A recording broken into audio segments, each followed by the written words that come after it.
Hello everyone, welcome to another episode of Fauji Days. Today we're here with Major Priya Jhingan.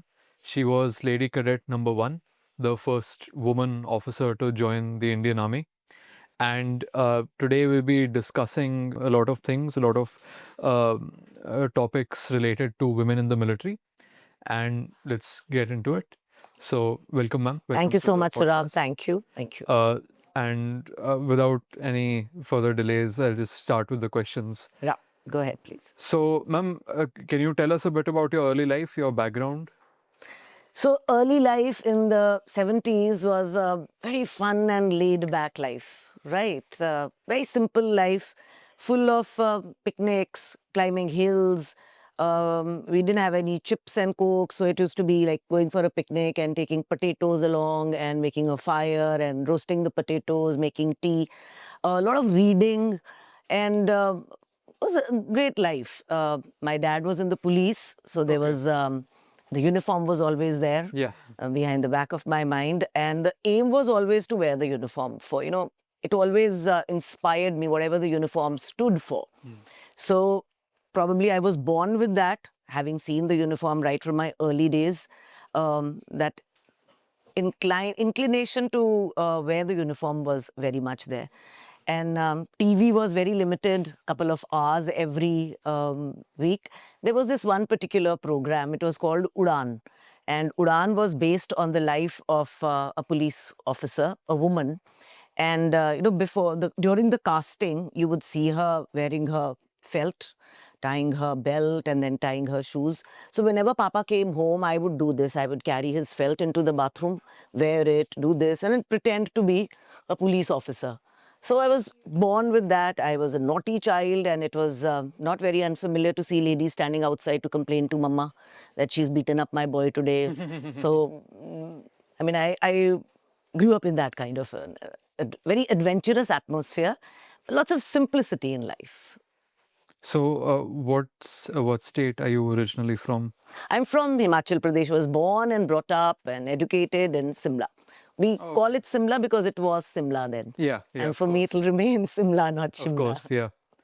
So, what was your journey, joining the forces? What process did you have to go through, since you were the first woman to join as an officer?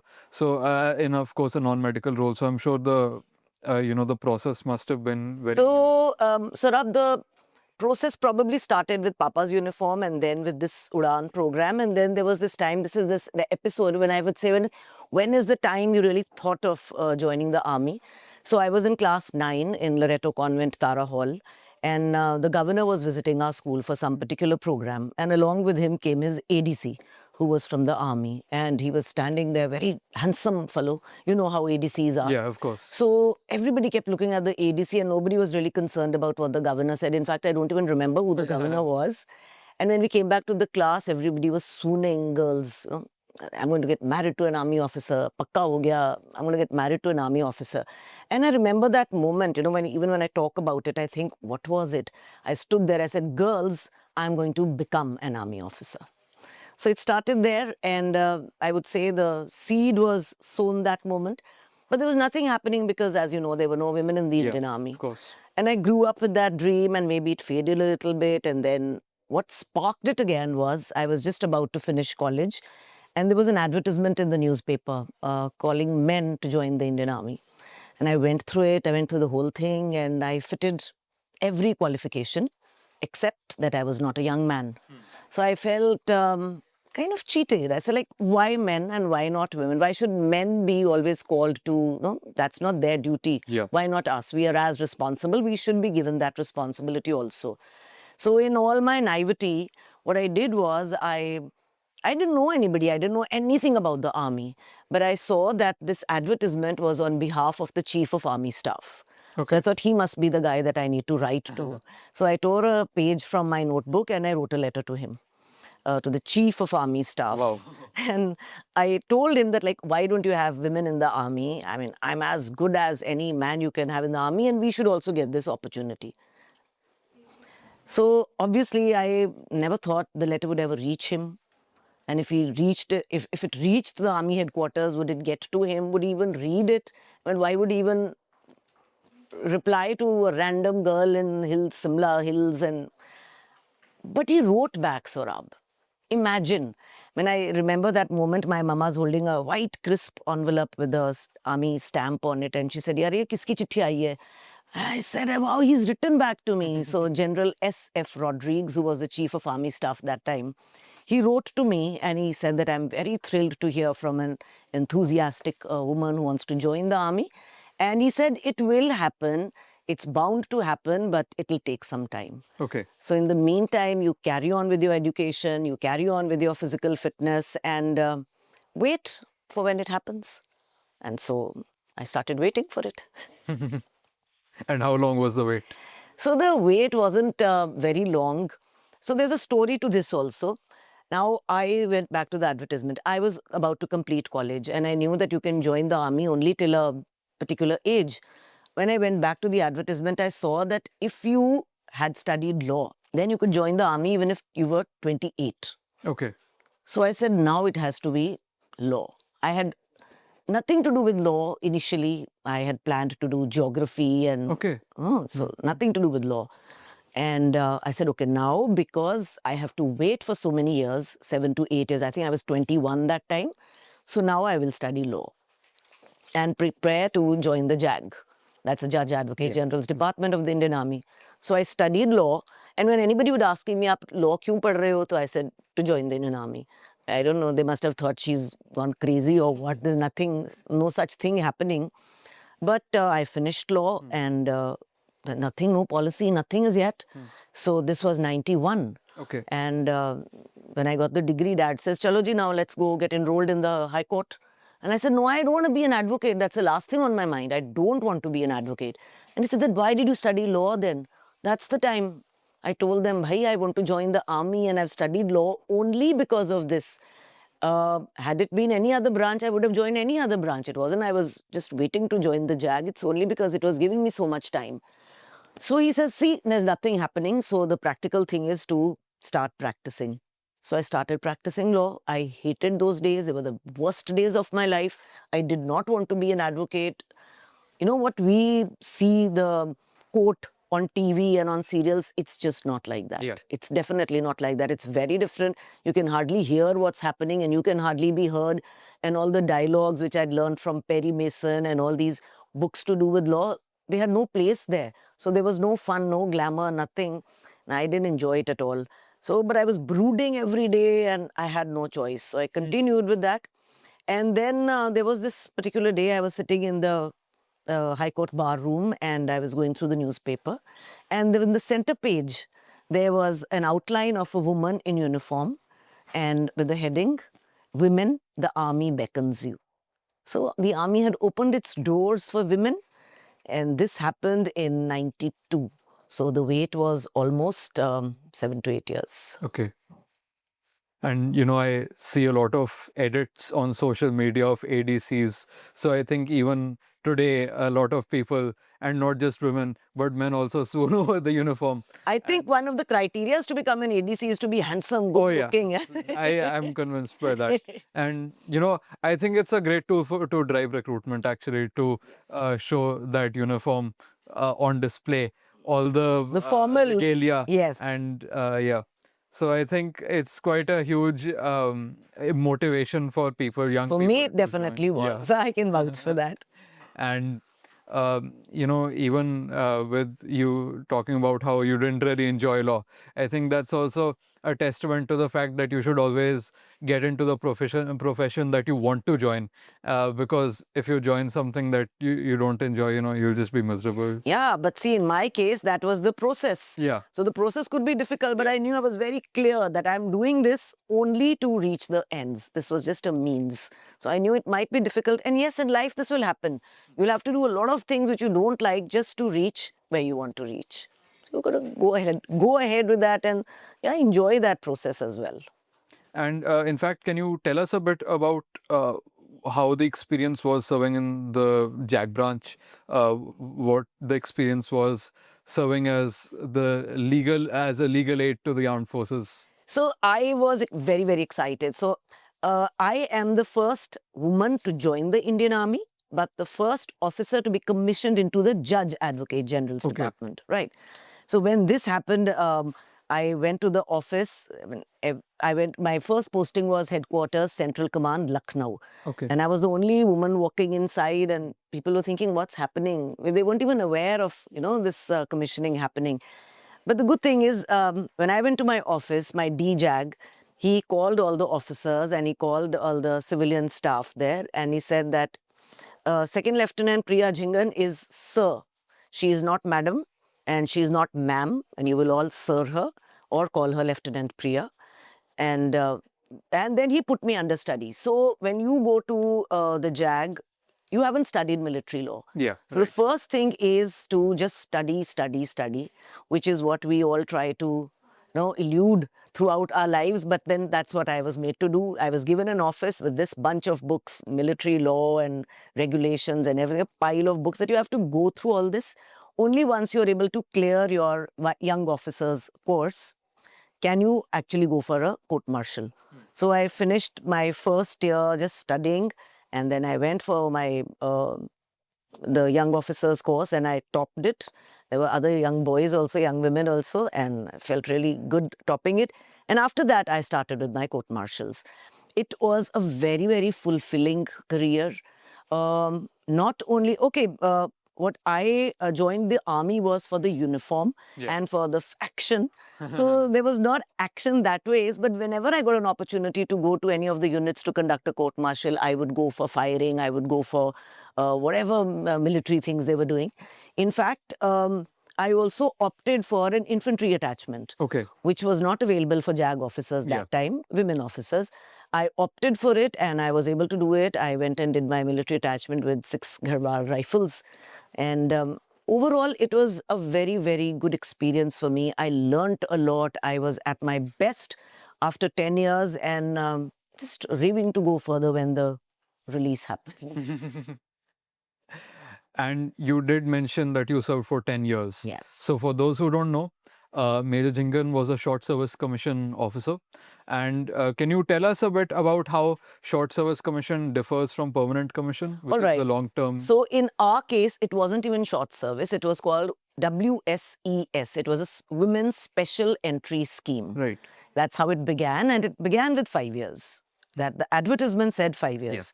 After we'd completed 5 years, they gave us another 5 years. And I think after the first 10 badges, they started short commission, which they said 10 years. And after that, you could opt for another 4 years. Yeah. However, now it is permanent commission. If you're doing well, you can be serving, you can become the JAG. Even the short service commission has evolved over the years. Now it's become longer in terms of how, in terms of the years you serve. So it's interesting that women had a separate entry scheme. See, it had to be like this. Yeah. When you are experimenting, you can't start with permanent commission. Yeah, of course. You have to give them, you have to give the women the chance and also the men the chance to accept them as officers. We've got to progress gradually. You can't just say from today onwards you're this. So I think we are making good progress. It's gradual, but we're getting there. And would you have taken a permanent commission if they offered it? Absolutely, absolutely. I would have given both my legs for it. In fact, that leads me to my next question. How would you compare the state of women in the armed forces today with how it was at your time?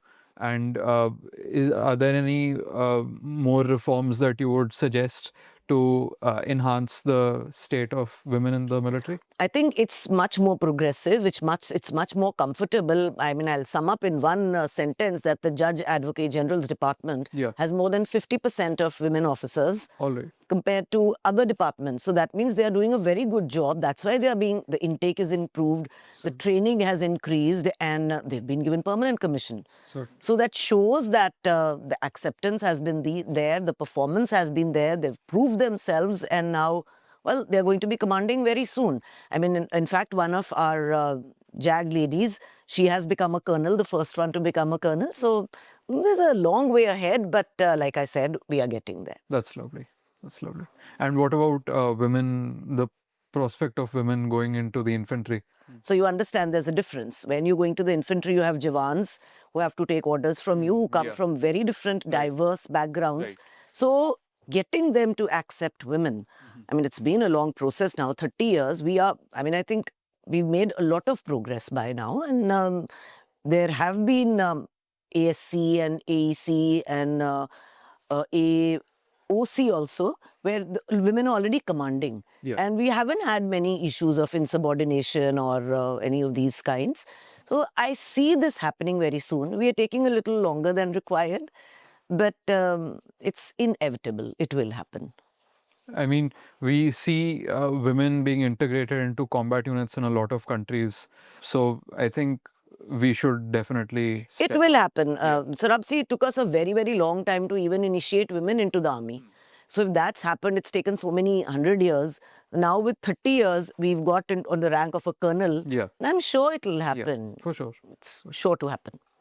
And your husband, he has also served in the military, Colonel Malhotra. And how has that been as an experience? You know, a couple where both sides are serving in the military. So both sides were serving on different corners. We were hardly together. We have served together for barely 6 months. That was in Chennai. Otherwise, he was in the mechanized infantry, so always with the units, and I was with the JAG, so always in the headquarters. So we never got an opportunity to stay together and be a couple like that, which I think helped us a lot because professionally you were totally focused. Definitely. Right. If you are staying together, you have children together, then all the other things tend to prioritize over your profession. So I'm lucky I didn't have to deal with that. He was, in fact, my senior in command headquarters, and he, we always have a senior subaltern in the unit. So he was like that to me. He used to make sure that my uniform is good and he used to make sure that I'm prim and proper and salute properly. And so he, what would I say, my soft skills in the army were enhanced by him. So he knew that whom he's getting married to and what he's going to get in return. So it worked off well for us. And what about those 6 months? You mentioned that you served in the command headquarters? Okay, no, command headquarters was Officers Training Academy. Chennai. Right, okay. Right, so he was a company commander and I was actually serving in the area headquarters. I had to travel 25 kilometers every day to reach my office and get back. So we got very little time together. But the good thing is he was the DS in Officers Training Academy where I had been trained myself. So that was a very a funny thing because I used to still feel like a lady cadet sometimes. When we entered Officers Training Academy, I couldn't. There's a Lal Path there, right? Ashoka Path we call it. So we as cadets, we were never permitted to walk on that. You always had to run. So as an officer and as an officer's wife, I found it very difficult to walk there and not run.